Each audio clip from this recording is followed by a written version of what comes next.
में। और स्कूल कहाँ है आपका? माना कैंप में। अब क्या होगा आगे आपकी पढ़ाई का?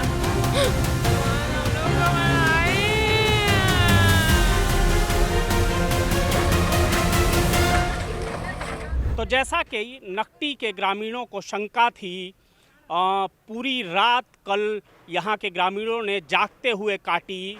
ज़्यादातर घरों में चूल्हे नहीं जले और सुबह 8 बजते बजते हजारों की संख्या में पुलिस बल ने नकटी गांव को चारों ओर से घेर लिया।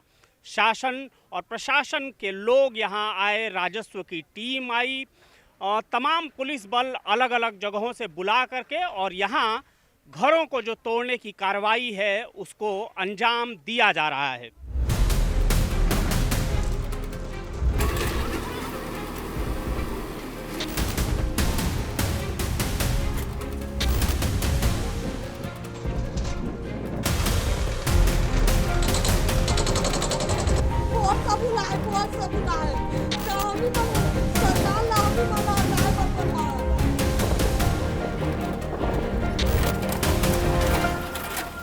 नकटी गांव में जो घर बने हैं उसमें से बहुत सारे घर, अगर ज़्यादा नहीं तो बहुत सारे घर वो प्रधानमंत्री आवास योजना के तहत बने थे। आप देख सकते हैं कि गांव में बिजली है, पीछे आप देख सकते हैं कि गांव में पानी की टंकी है।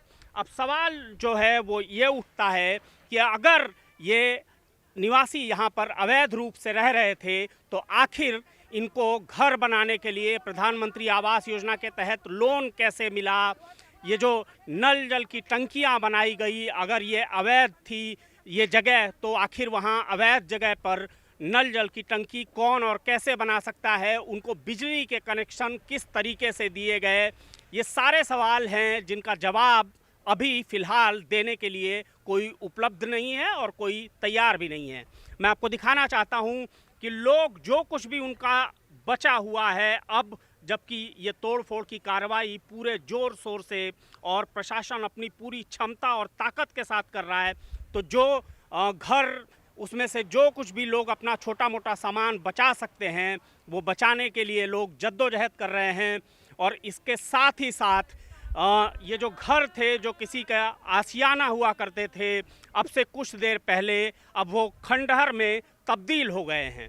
अब सबसे बड़ा सवाल ये है कि आखिर अब इन घरों में चूल्हा कब जलेगा और बरसात के इस मौसम में इनको दूसरा आशियाना कहाँ और कब मिलेगा? इस सवाल का जवाब मिलना अभी बाकी है। आप देख सकते हैं छोटे बच्चे हैं, स्कूल जाने वाले बच्चे हैं, उनको ये चिंता हो रही होगी कि आखिर ये बच्चे घर टूट जाने के बाद अब आखिर कहाँ जाएंगे, इनकी पढ़ाई लिखाई का क्या होगा? गुड़िया आप पढ़ते हो? पढ़ते हो आप?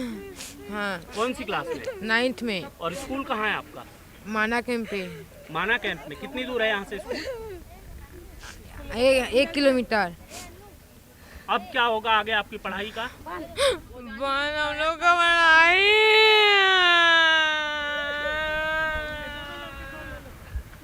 तो आप देख सकते हैं ग्रामीण पुरुषों और महिलाओं की जो हालत है, उसके अलावा उसके साथ ही साथ जो बच्चे हैं जो इस देश का भविष्य हैं, उनके भविष्य के ऊपर एक बहुत बड़ा सवालिया निशान लग चुका है।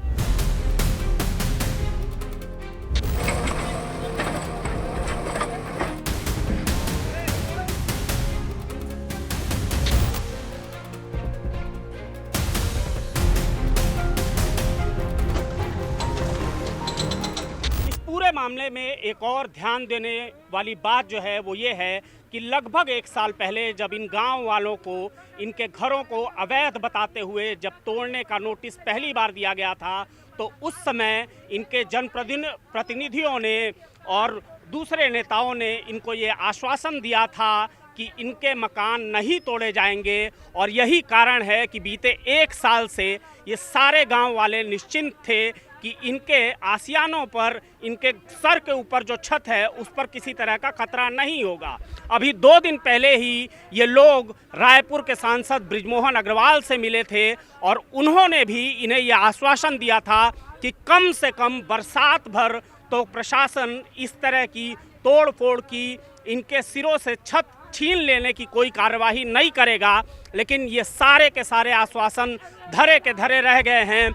और अब ये पूरी बस्ती जहां कल तक घर थे, लोगों के सपने थे, अब वो खंडहर में तब्दील हो चुकी है। और छोटे छोटे बच्चों के सपने को टूटता हुआ देखना बेहद दुखद और बेहद अफसोसनाक है। कैमरामैन भीष्म के साथ सीजी खबर के लिए राघवेंद्र सिंह।